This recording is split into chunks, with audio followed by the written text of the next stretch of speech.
Hello mga kababayan, good morning, good afternoon, good evening.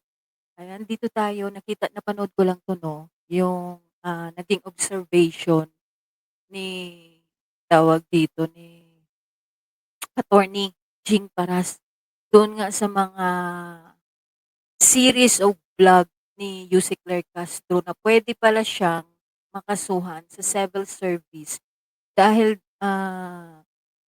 nakaupo siyang, USEC 'no, undersecretary ng ano, ng PCO at the same time nagba-vlog siya tapos doon niya binabanatan yung mga nakaupong senador, yung mga presidente, vice president, si Vice President Sara Duterte. So yun yung naobserbahan nila na nagkakaroon daw ng conflict of interest. Kasi nga 'di ba dapat kapag, nasa gobyerno ka talaga, i-give up mo kung ano man yung, propesyon mo dati, 'di ba? 'Pag, yun yung ginawa niya nung naging spokesperson siya, eh, give up niya, hindi na siya nagpatuloy ng ah, pag, accept ng mga kliyente niya dahil 'di ba abogado naman si Yusek Claire. So pakinggan natin kung anong yung observation, bakit pinapayagan 'no ng, gobyerno ni President Bongbong Marcos na spokesperson siya ng Malacanang at the same time nagba-vlog din siya at, dun nga niya binabanatan yung mga, nakaupong mga pulitiko 'no, diyan sa kanyang personal vlog. So pakinggan natin si Attorney Jing para sa tito sino 'to si Ellie? Ayan, kasamahan parang galing din 'to sa DC, yung radyo station ni Attorney Claire dati. So, pakinggan po natin. Kasi tama nga naman, 'di ba?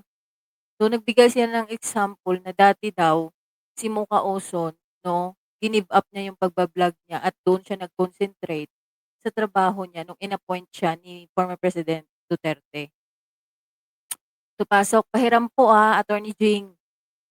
'Di ba dapat magkaroon ka man lang ng konting respeto sa isang senador or isang kortesiya. Pero anong ginagawa? Nilalait, ha? Ginagawang kakatawanan. Oh, ito, tingnan mo itong gawain ba yan ng isang mataas na opisyal ng gobyerno, sinisweldoan ng taong bayan, pero look at this woman. Well, we have already presumed that she's crazy, but in this particular case, lalong napatunayan na talagang may katok sa ulo ito, babae na ito. Ito, pakinggan natin. Hindi naman kayo nangamusta. Takot ako. Sa pag-approve niya sa trabaho at operasyon ni Sergeant at Arms Aplaska, ginawi niya doon sa mga minority, hindi naman kayo nangamusta. Takot ako. And one more thing, wala ako sinisisi. Pero nung pagkatapos ng lahat, pagtingin ko ng group natin, yung dating majority group, walang iisa sa inyo mga gusto sa amin. Oh, di ba? Mga clear. May gaslighting. This is between the Senate, the senators of the majority and the minority. Pare, pakilala mo. Alam mo, Attorney Jing, hindi lang yung ginawa niya, yung pag-birthday pa ni President Duterte, yung nakakulong na nga doon, "Di kantahan natin," 'di ba? At sabay ngisi, gano'n. Hindi lang naman yung ginawa niya, ganyan. Doon nasa podium pa siya, ha. Ito, ha?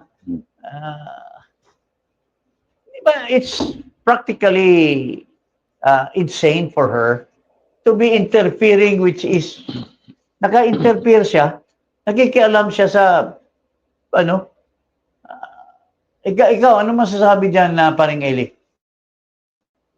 Pero mali kasi na ano yung kasi may nangyari na yan sa nakaraan, di ba, na sa Duterte administration, isang undersecretary na talagang pag nagba-vlog, dapat alam mo kung saan ka lilinya. Tapos ngayon ang binabanatan niya yung yung mga kalaban ng administrasyon. No nga. So parang siya ang nagiging attack dog.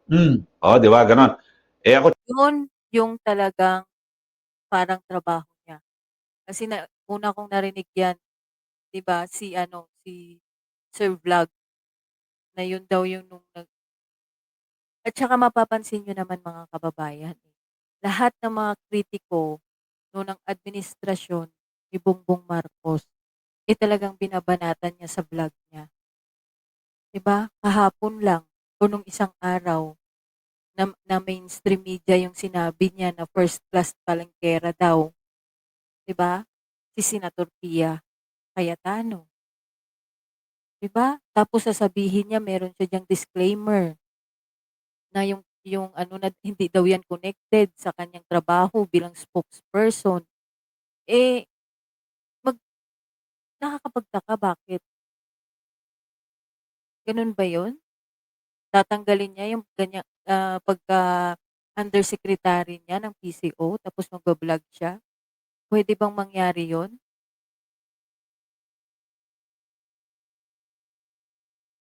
Chine-check ko sa ano, ito sa Civil Service Commission rules. Hmm.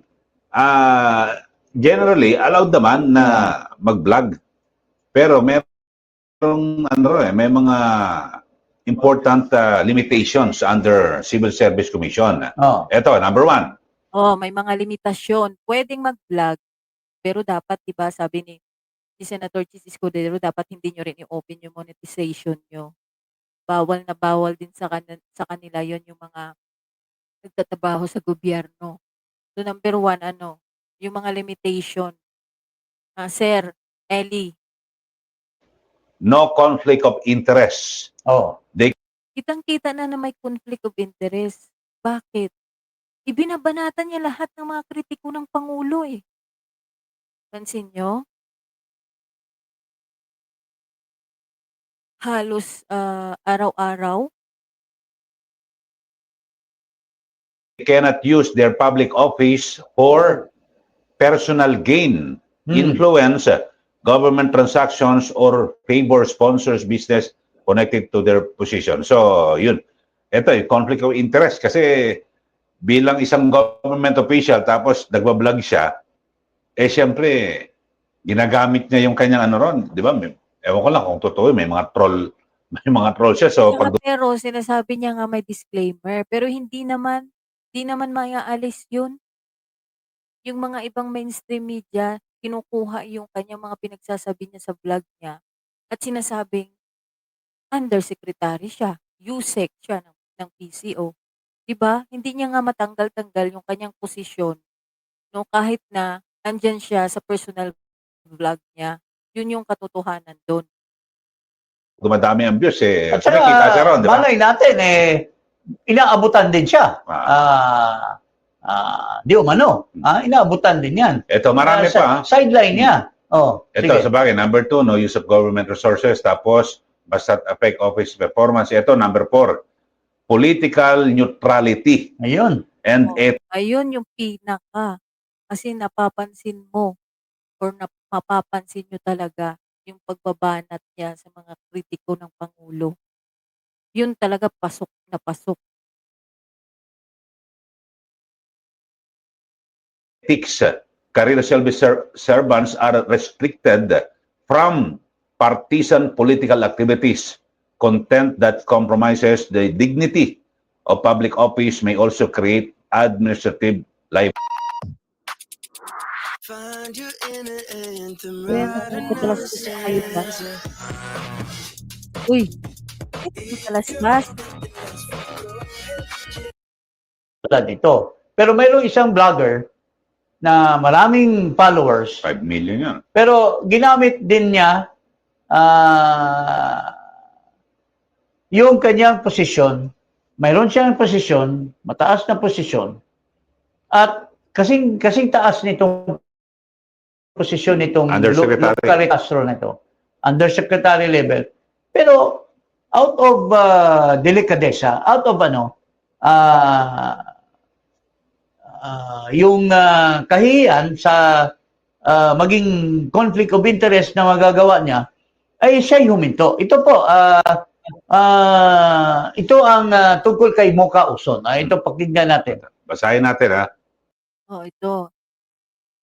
Several resource person on Tuesday agreed that Presidential Communication Operation Office PCOO Assistant Secretary Mocha Oson should learn to draw the line. Oh, 'di ba?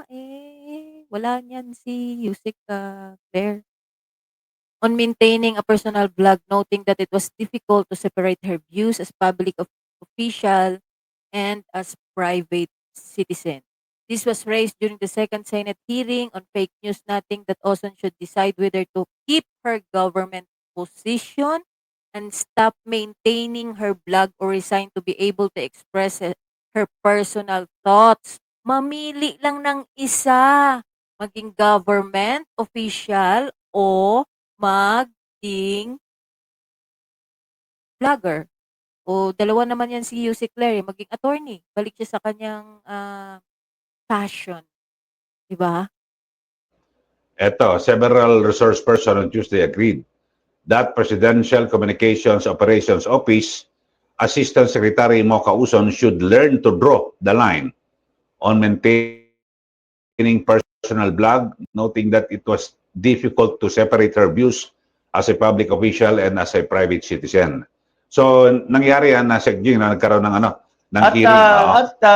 Mocha gave up. Bakit itong lukaret na Castro na ito? Also, give up ni Mocha Oson yung kanyang pagbablog.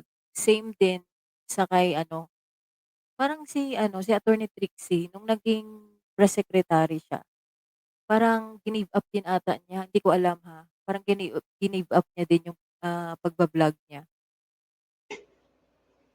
Ginagamit niya yung poder, ginagamit niya yung influence niya na hindi siya humihinto ng pagka-vlogger. Hindi ba napaka masalimuot yan? Isang government official, you are supposed to be directly under the office of the president. Pero you're using your blog separately to attack people who are respectable people, who are elected people in government. Can you imagine? Pati si Vice President, tinitira nito sa kanyang blog. At dito, para siyang lukarit talaga. Dahil may mimi pa Paring Eli. Pero ito, ang tinitira niya, mga elected official, inihalal, samantala siya in-appointment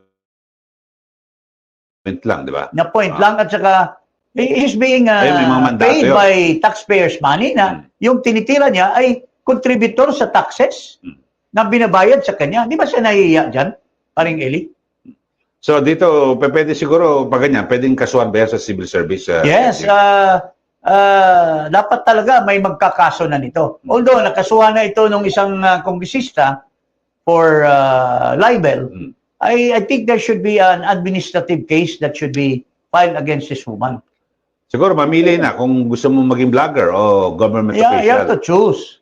Tulad ni Mocha, she chose to be Government official. She gave up her ASEC. her blog. So, ganun lang dapat. Fair and fair. Okay, so yun abangan natin at sana may magkaso. Pero dito sa issue naman na So, ayan mga kababayan, anong masasabi nyo dyan? Na pwede pa lang makasuhan si Yusek Claire sa kanyang mga pinagagawa dyan. Na bilang isang spokesperson ng Malacanang, tapos meron siyang mga yung sariling vlog, mayroon siyang sariling vlog, tapos nilalabas niya doon yung mga opinion niya, 'di ba? So, siguro sa mga nakakapanood sa mga vlog ni Yusek Claire Castro, alam niyo naman po siguro kung ano yung mga laman ng mga vlog niya, 'di ba? Puro karamihan doon mga Duterte at saka yung mga nagki-criticize sa gobyerno ni President Bongbong Marcos. So ano po yung masasabi nyo dito? Dapat ba talagang i-give up na ni Yusek Claire Castro yung kanyang pagbablog para hindi magkaroon nga ng conflict of interest? 'Di ba? Makikita naman natin na meron talagang ganon. So, comment nyo po kung ano masasabi nyo dito. Maraming salamat. God bless sa ating lahat. Ingat po palagi. Bye-bye.